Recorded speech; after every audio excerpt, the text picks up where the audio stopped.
Dr. Nelly Burdette, welcome to Bartholomew Town. Thank you. It's great to be here. You're doing something that, more and more people are looking at as a really bold choice, which is to run for public office. And look, let's talk about that decision and what led you to that in just a moment. But before we get into that, what's your background? Sure, I'd be happy to share that. So, I am a psychologist. I've been working in healthcare for my entire career, spanning a couple of decades. And I've been at the intersection of where the patients I help who are really complex medically are really struggling up against some of the systemic issues we have in our state as they relate to healthcare and housing and the economy. And as much as I've been able to help them individually, I've always sought to expand beyond that. And I do a little bit of that also in a nonprofit that I'm the chief clinical officer for. But again, kept coming up to barriers translating what happens to individuals and myself at the front lines as a clinician and a healthcare provider to how that translates to policy. So, professionally, I feel like this leap, which thank you for calling it bold, but for me, it just feels like a natural progression, is really the next step towards making sure that all of the expertise and experience I have gets translated into further good for the members of my community and the state. You're a first time candidate. Yes, I am. Your orientation towards the General Assembly is impressive. And is particularly considering your background, your resume, your experience, it's something that others, especially those it seems in public health, have not gotten into, let's say, General Assembly, council races, which are, but I would argue the General Assembly or state Senate is where this is a most important discussion. But a lot of quality people that bring a public health background only seem to want to get in if they're going to be running for governor or something like that. So that's an impressive orientation and frankly unusual. So why is it important to you to run at that community level for House of Representatives? It's a great question. It's one that I did consider quite meaningfully because I am a working person, part of a working family, and I already have two other jobs. So when I thought about how could I make the most impact possible for the betterment of the community, this was that extension for me. It felt very reasonable to go from where I'm at now to this space. And frankly, I was always under the impression that democracy worked best when there was a diverse group of people with a diverse experience set, not always in agreement. In fact, that's what makes it stronger. And political parties aside, people that show up for their community and get engaged, in particular when there's disagreement, and do that in a civil and respectful way.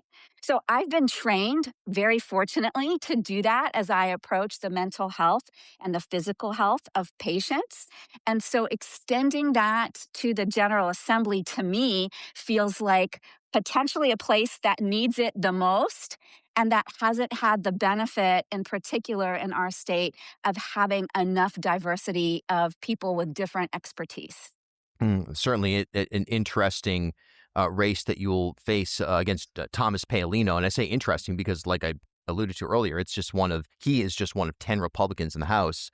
And I'm trying to find another, you know, realistic or at this stage, potentially vulnerable Republican seat in terms of flipping.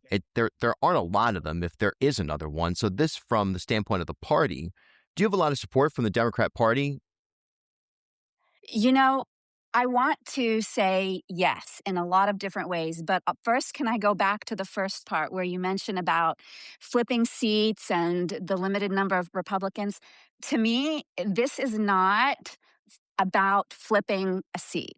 This is about showing up for your community. And if we had someone as the state senator in my district that at minimum showed up and engaged with the community in a thoughtful way, this situation might look different for me. But the reason I'm running is not a party ideology. I am, in fact, a Democrat. I've been a Democrat my entire life, but the party is not my identity, right? It's really about values. And I think that having someone that really engages thoughtfully with the community, goes to the doors, has public events, hears from people outside of bills and policies and issues that become a crisis, but really truly engages. That's what I've been looking for the entire time I've been in the district. I haven't found it. So, a big push for me is doing that. The fact that the incumbent happens to be a Republican who doesn't do a number of those things is really the impetus in a number of ways for me to make this step. And as for party support, I've been really fortunate. There's a Lincoln Town Democratic Party, there's a North Smithfield Town Democratic Party, been really supportive and engaged. And, the state party has been very busy with session. And as I've made and tried to make some inroads, it has been a little bit more of a challenge, but it's one I'm hoping to overcome. I get that I'm the newcomer. I get that there's a lot of other issues going on, and I'm really just moving forward with all of the support that I have, which I feel like at this point is more than enough. All right, so this is interesting. So you're basically, there's kind of two levels to this campaign, if you will. One, there's your public health background and the lens that you're bringing, and there's four tenets that you lay out on your website: access to affordable primary care, housing people can actually afford, supporting healthy aging from public education to retirement, ensuring small businesses can survive and thrive in the communities they serve. So you're bringing those priorities, if you will, to the table based on your experience. Those are certainly applicable to your district. They're certainly applicable to your community on a micro basis, a hyperlocal basis, if you will. But those are also statewide, regional, national, global problems, right? So you're kind of looking at it through a wider lens as well. But then there's also, you're specifically saying that Representative Paolino is doing an insufficient job of connecting with his constituents, and that also motivates you? As a constituent, that is part of my motivation, yes. Got it. What would you say right now, when you think about the work that you're doing, is the biggest gap between what our state offers? And I'm not necessarily talking about the state and state services, but the ecosystem, public health wise, small business wise, generally speaking, or even from the state service standpoint, in the work that you do on a day-to-day basis, what's the biggest challenge? What's the biggest gap that you would say, hey, this is a big problem for me to do my work to benefit this community, and I want to fix that? It's a great question. And I would say it is very, very basically that the community that I work with professionally is a community that works hard and has done everything right. They have worked hard to create meaningful jobs, to be able to afford housing, healthcare, and a family that can thrive. And unfortunately, when they come to me, a number of those systems have broken down for them. It is too complex and too burdensome to be able to even sort out, how do I find affordable healthcare? How do I set up a home that is affordable for me and that my family can stay in?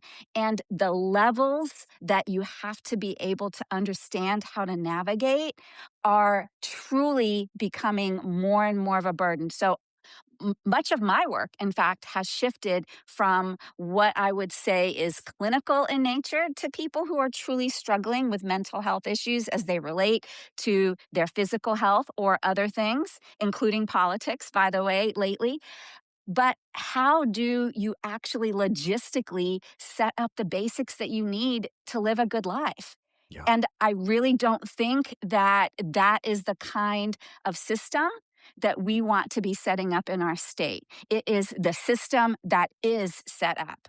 And if we want to shift that, we need to shift the people involved in it in order to change some of the rules so that more people can have access to a good, meaningful life. Yeah. I couldn't agree more with that sentiment right there. And I think that if you were to share that with anybody, as you say, from an apolitical standpoint, I think you would get Right. about, I don't know, other than the naysayer who's just out there to be that guy or person, 99.9% of people would agree with that sentiment. So with that laid out, what does a better Rhode Island look like to you?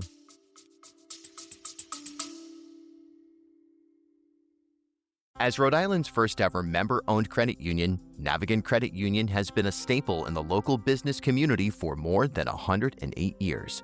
Today, Navigant is a $3.4 billion institution serving more than 136,000 members across 25 physical branch locations. But since its founding in 1915, the mission has never changed. Navigant Credit Union's team of financial professionals have remained committed to improving the financial well-being of the families, businesses, and communities they serve across Rhode Island. Learn more at navigantcu.org. Bartholomewtown is proud to partner with Waterfire. Visit waterfire.org. Half Street Group brings a new generation's perspective to leadership communications, strategic public relations, and digital marketing. Half Street helps organizations and leaders take control of their own stories and manage their reputations. They get results for their clients by focusing on audience message and culture, and by leveraging their decade-long relationship with media and opinion leaders in the Ocean State and throughout New England. And by the way, join me and Half Street Group founder and president Mike Rea for a conversation every month about news of the day, the hottest media analysis, and a look behind the scenes at how impactful leaders drive conversations. Learn more at halfstreetgroup.com. Bartholomewtown, proud to partner with the University of Rhode Island Online. Are you ready to take the next step in your career? At URI Online, they offer business and leadership-focused programs designed to fit your life. Whether your goal is to advance your career in fields like public administration, supply chain management, or training and development, their online programs provide the flexibility you need with a high-quality education you deserve. You're going to learn from experienced faculty and collaborate with a network of professionals, all from the comfort of your home or wherever life takes you. Visit uri.edu/online to explore programs and start building your future today. URI Online, learn anywhere with us. Bartholomewtown is proud to partner with Newport Film. Visit newportfilm.com. Follow me on Instagram at Bill Bartholomew.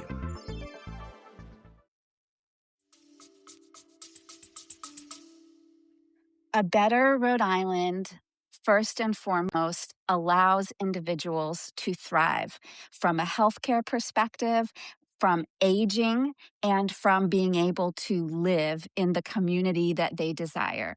So, from a healthcare perspective, that means getting healthcare, having it be accessible, and working on some of those issues that are encouraging many clinicians who live in Rhode Island to work in other states, because the pay is better in other states, the benefits are better, and that's an issue that we can solve.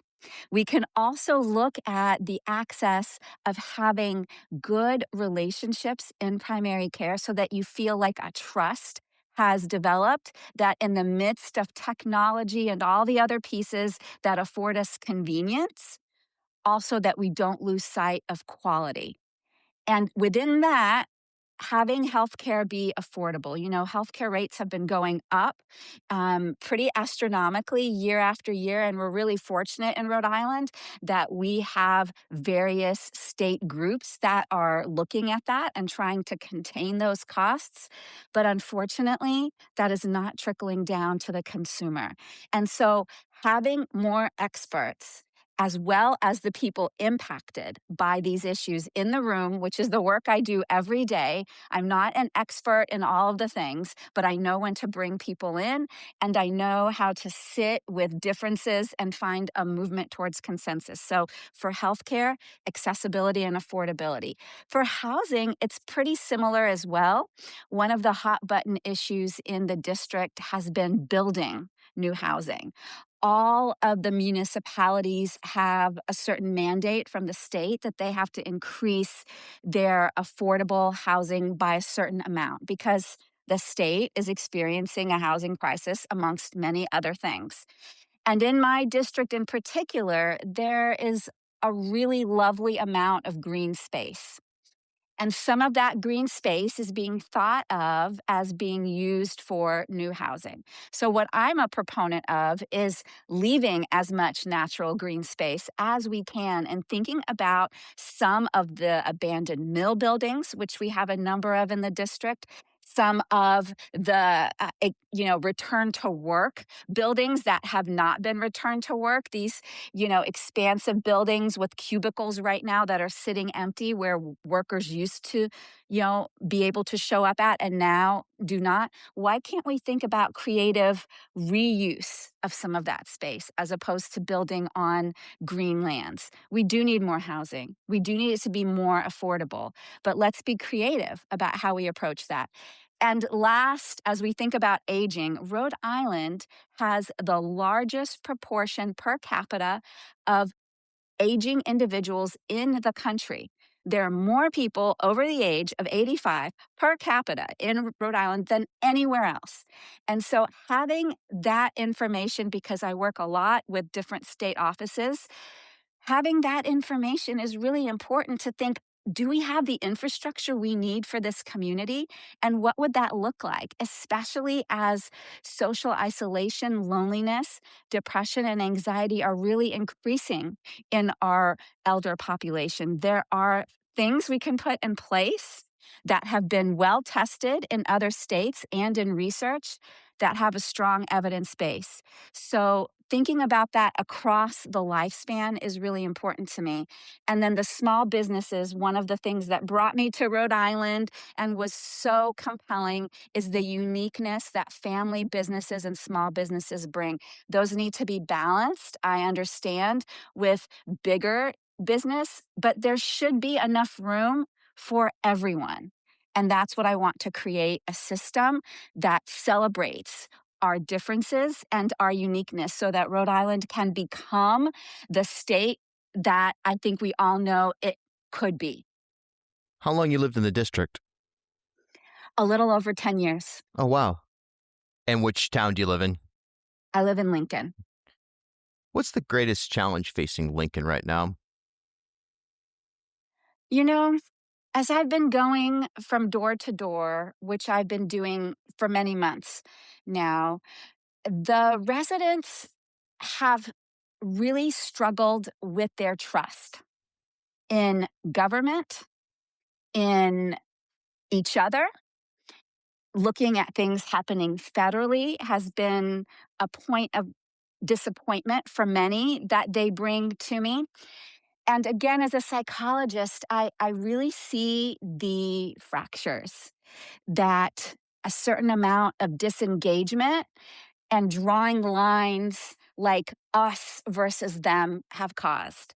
So, what I'm trying to do at the doors is build bridges, which is what I do in my day to day life, and build bridges hypothetically, right, between how can we think about trusting our neighbors and trusting the systems that are meant to support us again. And I ask people that in different ways. And then I see a little bit more engagement, but I think what my district community members that I've spoken to would say is looking past the sidewalks, looking past the potholes, and I hear a lot about that as well. The largest challenge and the most difficult one, but one that I think we need to name and start to focus on is how do we rebuild our trust with one another and with the systems that a democracy is meant to uphold. Yeah. I mean, no question, a moment where social atomization intersecting, well, really motivated by at this point, what's happening with I don't think anybody could really at this point poke holes in the argument that at minimum an erosion of democratic principles and values at the federal level. So looking at that from the lens of hyperlocal and community organizing and in your case, state senate, and which, by the way, earlier in the podcast, I think I said, it dawned on me, I said state. I know you're running for Senate. I know you're running against Senator Paolino. I think I flipped for some reason you into the House for a brief moment, but you are in fact running for Senate. But yes. this is this is critical to build a groundswell backstop at the local level, perhaps in a way that has never been, in the at least the modern history of this country, more important. So, then at the same time, the question I have for you is, in terms of the specifics of the job of representative and kind of your description of Senator Paolino and his, you've painted him as a bit absentee, if you will.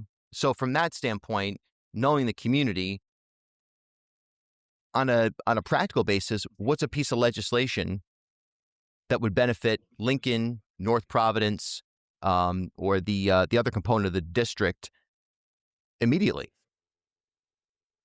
So I think there would be some debate about if there was just one piece of legislation. So North Smithfield is the other Yes. Yep. municipality, and each of those areas are really quite different. Lincoln is the largest area within the district, and it is more of a suburban working family perspective with also a fair amount of new wealth that is there. Then in North Smithfield, that is technically a rural area. And it feels that way when you're there. Houses that you can't really see your neighbors from, a lot of beautiful green space, very long driveways, a lot of working farms. And then the little snippet of North Providence that I have is much more diverse, and the houses are much closer to one another. And that feels the most urban. Mm, yeah, it's I such a so diverse right. district, no question. Yes. So, I mean, I would, and as I've been at the doors, I've been hearing a lot of agreement around making it easier to find a primary care doctor and a mental health clinician and making that more affordable. I've heard consensus across the board for that. I wish we didn't have to legislate making that happen, but it seems like that is sometimes the most direct route to ensuring that things do occur. And so, if there was a way to do that, I would be on board to move in that direction. I would also be on board to think about how we can approach housing more creatively, because there are a number of individuals that I've spoken to where their children who are in their 20s and 30s are still living at home because housing is so difficult to find. So I believe I would get support around thinking about housing in a slightly different way. Those would be the two that I feel like, from a priority perspective, are the most that I've been hearing about and that I've been feeling as well in the patients that I work with on a day-to-day basis. All right, a couple of quick issues here as we continue on this discussion. First time candidate, and that is an impressive thing in and of itself. I definitely commend you very specifically for doing Thank that. you. So just a couple of quick one word yes or no answers on these, if you don't mind. Would you support the continued speakership of Chris Blazewski? Yes. Should we abolish ICE? Yes. Do you have a candidate that you're supporting or endorsing for governor? I am supporting the Democratic candidate for governor. And lastly, on a local level, what's the mascot of Lincoln High School? So, Lincoln High School's mascot is the Lincoln Lion. And I've had all my kids go through public school through Lincoln. I have one in high school, and it has been the Lions all the way through and through. All right, awesome. All right, last question here. Wilbur Road. You mentioned housing, and Wilbur Road is Yes. in I'm going to try to dig into this with a little bit more detail. We've got a lot going on, obviously, here on the podcast and election season. I really want to dig into this. The Valley Breeze has done excellent work on what is a proposed 28-unit housing development. It's on Wilbur Road in Lincoln. It will not advance to the planning board until the developer addresses deficiencies that the town identified. This thing just seems like it's getting jammed up. There's a lot of confusion, it seems, from a mezzanine level looking at this. Your insights, your take on Wilbur Road and how housing is actually going to happen when you have some municipalities that just don't seem 100% on board with affordable or otherwise housing opportunities. Yes, and so I know many individuals personally who live on Wilbur Road. I have been invited to speak to them as a group, which has not yet happened. So I'm saying this without the full inclusion of what the community thinks. So I want to just preface it with that. I think it's really important to hear that. What I my understanding is that there are issues related to having enough water and resources Hmm. to ensure that these units and the individuals they bring in are sustainable. Sustainable housing is very important. So it's not, in my understanding, an issue about bringing housing in. It's about where it's done and how it's done. And when there are so many other spaces that are sitting in disrepair, the idea of building on beautiful green space Yep. when there is already issues related to the water and other resources seems to me, and I think seems to the residents of the Wilbur Road community, to not be the most sustainable route. So not NIMBYism. It's more so about sustainability. And this is, by the way, this is going to be a debate that this state is going to be confronting. It is already confronting it now. I mean, I'm thinking we might have to, if we're serious about the types of numbers we're going to achieve or want to achieve, bringing in modular, whatever the heck it may be. And as someone who grew up in the woods and is a conservationist at heart and all of that and would hate to see it, we're going to have to start building housing on Triggs Golf Course in Providence. We're going to have to start doing things that are extremely uncomfortable. But your assertion as a candidate is that your perspective is that this is not simply NIMBYism.